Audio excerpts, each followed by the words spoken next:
Well, it's a lovely Friday evening, and what more can you ask for to be in the company of the Huxley family? Absolutely amazing. Some of. Everything out with Nigel, got me banner behind me. I'm happy.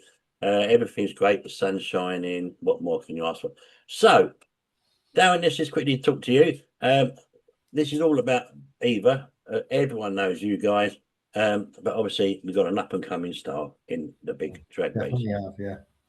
So, Eva, hello, and welcome to the big wide world of stepping out with Nigel. And yeah, all good stuff. So, do you want to do a bit of a header then, Darren, and off, and then we can chat to Eva? Yeah, so this is my daughter Eva. There's quite a lot of us Huxleys, as you may know, so a lot of people get confused on whose daughter is whose. So Ruby is Lee's daughter, and Eva is my daughter. I've also got a son who would probably want to get into racing as well. So, but no, yeah, I'll let Eva tell her story about how I taught her to drive and how she's got to where she is now. So building quite a good name for herself. Yeah, I mean, that's interesting, isn't it? So you started effectively, as we had a conversation just now, at around about 17 and getting involved in it all. Is that right? Well, 14, wasn't it? I learnt to drive when I was about 13 or 14. Yeah. And then I just immediately went into drifting, and Dad taught me how to drift, which was hard. I don't know if we clashed a bit at the start, but it was okay. We got the hang of it, sort of. But then he let me have a go at Gymkhana in his car, which was again hard. Challenging, yeah. It's obviously a higher power car than I'd ever been in before. I didn't drive on the road or anything. So before she actually learned to drive normally, I taught her to drift, which is definitely not normally. It's completely different to what you want to drive on the road. I mean, that's the only thing with that is, and being an ex sort of ambulance driver and all that, you talk to drive and do, that drifting around is probably great for handling in the future and that sort of thing, isn't it? But you're a championship player in the drifting world, so I guess not quite. No, I was. What I mean. But for you to be thrown around in that car early on, amazing. Yeah, you got a big smile on your face. That's amazing. Yeah, it was definitely difficult, but I then when I was 16-ish, 16, for Christmas, I think I got given the dial-in day from Dad and Granddad. They brought me a ticket for the dial-in day for drag racing. Fantastic day. I recommend it to anybody. If you ever want to get into drag racing, even my dad went 3 years ago and he said to me, I didn't know that. Ian Marshall taught at that point, and even Dad didn't know some of the stuff that Ian was teaching about the lights and the rollout on the line and all that. And that was in junior, was it? In a junior car?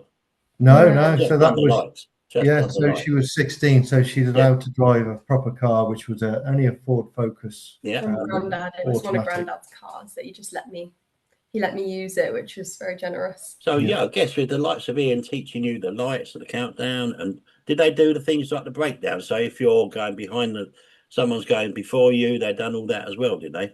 Yeah. It was very informative, so it was very helpful because I don't know, I was probably the youngest one there, and it was very helpful because obviously I've never driven on the road to learn all of these things that I probably wouldn't have known. And an automatic car that she wasn't used to because she was used to a manual. So that was new, wasn't it, as well? Yeah. So that was a steep learning curve for you. Yeah. But I was getting through the rounds, and it was quite consistent, that car, because it was on the same day we would go round and round, so we would get it bang on. So I ended up winning the dial-in day, which I was very happy about. And then I got a free entry into next meeting. Well, it's supposed to be the first meeting, I think, Festival of Power they wanted to do, but she couldn't do that one, so you've done a couple after. Was it the Sportsman Nationals? Or something like that. How long ago was that? last year, I think. That was last year. So she was 16 last year, 17 now. No, yeah. Yeah.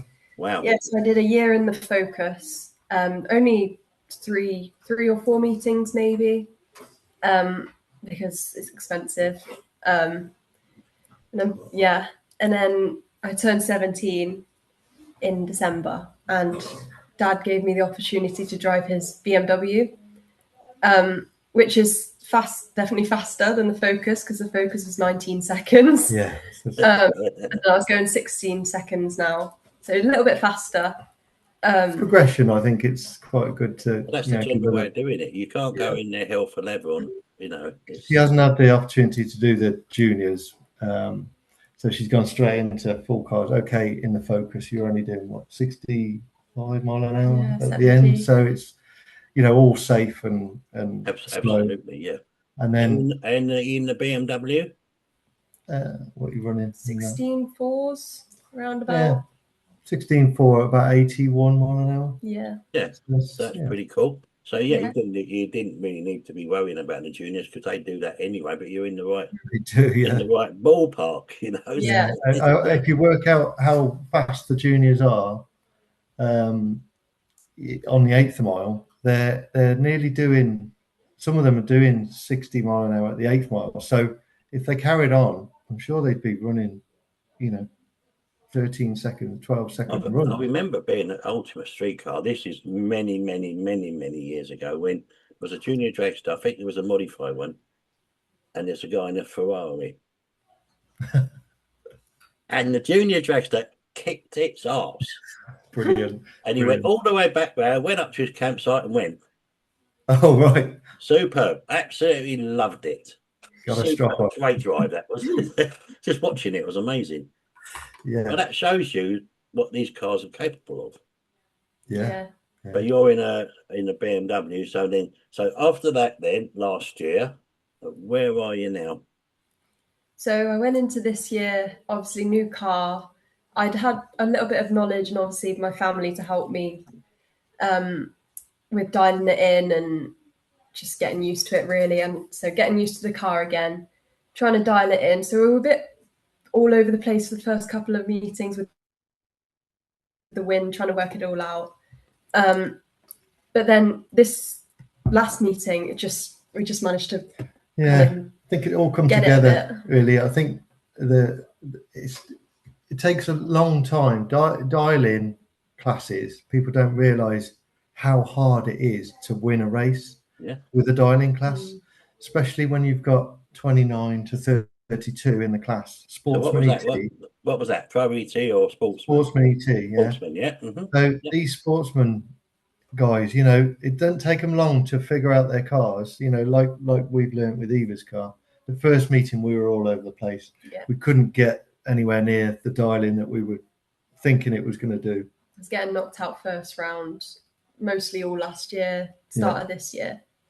But then I managed to progress a little, got to the second round in the last meeting, and then obviously got to the semi-finals in the one we just went, which was surprising because I've never got that far before. She's a killer on the tree. You got to watch her. Yeah, I mean that's the thing. This is one thing I say, and I speak to like the American lady racers, the UK lady racers. I'm talking about the likes of Leah and all those over here, the ones that are in America. The whole ball game's changed. Where people used to think it's all blokes. These Eva and you got it. Yeah. The likes of Suzanne Callin, our very good friend over in Finland as well, Anita. All of those just kick ass. Yeah, absolutely brilliant races. And this is what the sport needs as well, because anyway, it's men and women drive. That, as far as I'm concerned, does not exist anymore. No, it doesn't matter. It doesn't. I mean, you look how many women in the sport are winning all the time. You look at Leah. I mean, nearly every time she sits in that car, she's winning. Yeah, she's in two classes as well, and it's incredible. So, where are you going to go next? You're doing after the last one. When you're appearing next? So I can't do Summer Nationals, which is the next one, because Tell her about your theatre. She does theatre group as well, so it's youth theatre. So I'm in a show, Shrek the Musical. I'm playing Shrek. So she's got the lead part of Shrek. Ears aren't big enough. Yeah, so bold cap, painted green, everything. So that weekend I'm busy. The next one I'm thinking maybe was it Greenlight? Greenlight National. Greenlight Nationals. National finals maybe. Yeah. Just definitely one more this year. Maybe two. It's a shame really, because you know she qualified quite well this meeting just gone at the Sportsman Nationals, qualified 10th. So I think, you know, it would have been nice to just keep going with the sports Summer Nationals. But actually, Mark's girlfriend is going to race my car at the Summer Nationals, because she won the Dial-In Day this year. Right. So she's going to be having a go see what it's like in competition, because although you won the Dial-In Day, it's very different. Yeah. Having us Huxleys and our knowledge of, you know, how the cars dial in and work obviously helps Eva win the Dial-In Day and Chloe. But in reality, when you come into a 29 to 32 car field, you know, you've got the top 10 or 15 racers within 0.0 of their, you know, dial-in. And, you know, this is what I say. People don't realize how hard dialing a car in is, and running the numbers, and then in competition there's so much to think about, and you've got a split second to decide, are you going to ease off, are you going to break out? And there's so much of a gap between each run as well that the weather can just change so quick. Oh yeah, definitely. And actually you guys have got it, so you know how to dial a car in. The wind, everything. The wind changes the centre post so much sometimes, doesn't it? It's the wind, the heat, the humidity, you know, it all plays a part. And even with a pretty standard car like a BMW 320, which is what she's racing, it does affect it. And it's well, then the track's a lot hotter as well. Yeah. So the grip's there, but you know, maybe too much grip. Yeah. It can actually slow you down. Yeah, because on a standard car you've only got 170 horsepower, I think it's got. So it'll actually slow you down if it's a grippy track. So it all takes effect, and I think people don't realize how hard it is to get to the stage of knowing the car. It takes probably a good year, at least a season, to figure out and try and get enough data on the car to know what it's going to run. Because like you say, there's hours between runs, you know, sort of 4 to 5 hours sometimes. Yeah. And by that time it could have rained in between, and the clouds could have come over, or the sun could have come out. This is the UK we live in. You know what it's like. Absolutely, yeah. You know, and that's what UK drag racing is all about. You never know, do you? Here we are then, part 2 with Darren Huxley, Eva May, and we're chatting about a fantastic start to your drag racing, and obviously a bit of drifting as well, which is amazing. So you won't be at the next meeting as we talked about, because you're doing some theatrical work, which I can't understand how you got that part, because it's not right. So she definitely doesn't look like Shrek, does she? No, not at all. No. Maybe you'd be better at it. So. Well, yeah. Well, yeah. Look at the size of these. Look. Yeah. Yeah. Okay. I've been called most things, but never Shrek. So, you know, I get called Fat Boy Slim quite a bit. Oh, okay. I guess that's my DJ world. But anyway, yeah, that's nice, isn't it? So. But anyway, so back to Shrek. No. So anyway, next time you'll be out will be at the Spring Speed Nationals. Greenlight or National Finals, I think. Greenlight, yeah. Because can't do Summer Nationals. Yeah, not the Summer Nationals, right? Okay. That's in a couple of weeks' time anyway, after Bug Jam, I think, isn't it? So, yeah. And you're not appearing at Bug Jam, no? No, because that's the weekend of my show, I think. Yeah. So, see, such a celebrity, I'll have to come up to the pits and get your autograph because it's most important. Yeah. So, obviously, Sportsman ET, amazing. Great place to start. Obviously, you had all the teaching and everything else. So, Fantastic racers in Sportsman ET. They're so friendly, Yeah, friendly yeah. and welcoming. If anybody ever watches this and wants to start racing, just it's really not difficult to get into sportsman racing, and it's really good fun. Really is good fun. They're so friendly and supportive. Like, because I'm going into it younger than everyone else. They're still so friendly, and like they've helped me quite a lot as well, giving me advice and and that's what it's all about, isn't it? She took out some of the top ones in it as well. Kirsty and Dan, you haven't got round yet, have you? No, not just yet. And Pete Walters. Kirsty Tran's been doing it a long time.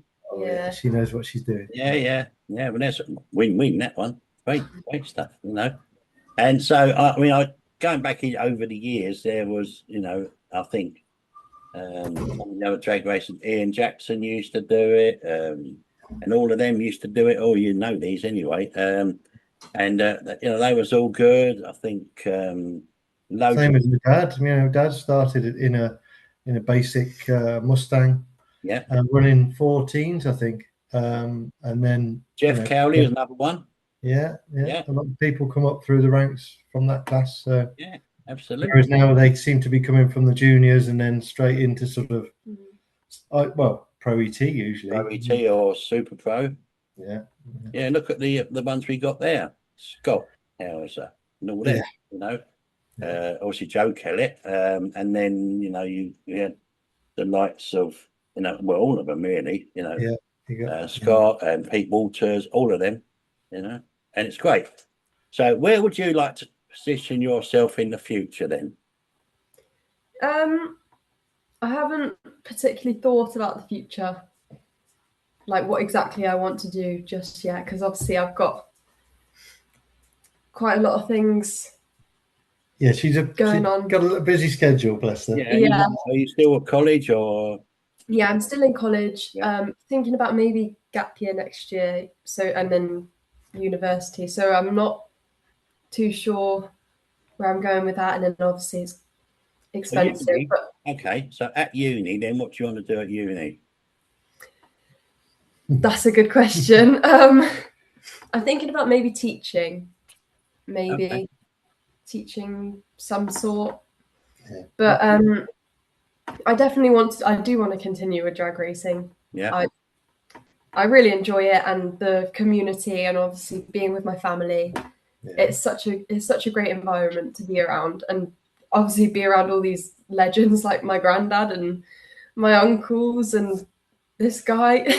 Not so much a legend. No, they're all legends. Don't worry about it. So, I mean, she's been lucky enough to, her granddad Brian has managed to secure a few sponsors for Eva himself and Ruby, so it allows them to pay the entry fees for them. So got F&P Plumbing and Trevor Newman, so they put into a pot to allow them all to be able to enter. So as it costs can spiral even if you're just in a streetcar. I mean, I'm looking at your pit area. The amount of you that are entered there is incredible. Yeah. And okay, you're only using one lot of electric, I guess, or probably more. No, we have to pay. Everybody has to pay for the electric, but we're all sort of in the same pit. So that's what I'm saying. Yeah. It's great to be around the family, and it's even my wife not really interested too much, but she likes to come along because of everybody's there. It's exactly. A good laugh. Yeah, that's one thing that people who may watch this, I guess it's in all sports, but drag racing is one of those. You can talk to yourselves now. I could talk to someone in America, but the drag racing community all is one big happy family. Yeah, most of the time, it is what it is. We've all got a common interest. Yeah, and it's everybody's willing to talk. The good thing is, you can go and talk to the Top Fuel guys or the funny car guys, you know, generally I don't usually want to bother them, but if they're stood around, you can chat to them. You know, they're not above anybody else. Everybody's on a, you know, level playing field, and everybody's there to do drag racing. So exactly. And that's the great thing about it. And Nigel, I must say, you know, thanks for doing these podcasts, because you're promoting the sport. So you and you're a dragster and all those podcasts and stuff. It's great for the sport, and I think it's becoming more popular again. You know, there was a lull at one point, maybe 10, 15 years ago, definitely, where it was not as popular, but now some of the crowds that turn up, you know, the main event was, you know, it was full. You know, that's great. It was stonking, you know, the heat and everything else, and you know, the whole event was had brilliant. some great weather this year. I mean, was it last year that was a bit of a washout? Yeah, it wasn't great last year, was it? But this year, hopefully, they're saying we're going to have a really hot summer. You know, and you know, it was great. I appreciate the, you know, your thanks and everything. This is why I do it, because obviously I used to do the radio before, and I wanted to stay within the sport. And when I came back, everyone was so welcoming and everything else. Yeah, you know, it is what it is. But at the end of the day, I'm here because I enjoy the sport, I enjoy the people, the company, and everything else. And you know, so that is very important to me. Yeah, good. No, we all appreciate it. So thank you. Yeah. Okay. Now, Eva, then, so let's get you out there playing Shrek. On your crash helmet next time, 2 ears. Okay. Yeah. But no, it's amazing. I think, you know, like, all of you are absolutely fantastic. I love you guys, and you know, I like the way that everyone comes through the family and wants to do it and take part and what have you. And I think it's great, you know. And you can always come and talk to you guys. If ever you guys, you know, I know you're not shy anyway, but if any of you people want to go and talk to the other guys up the top end or whatever you feel, you know, I'll always go with you. Everyone is so friendly. Everyone wants to chat, you know, and you know.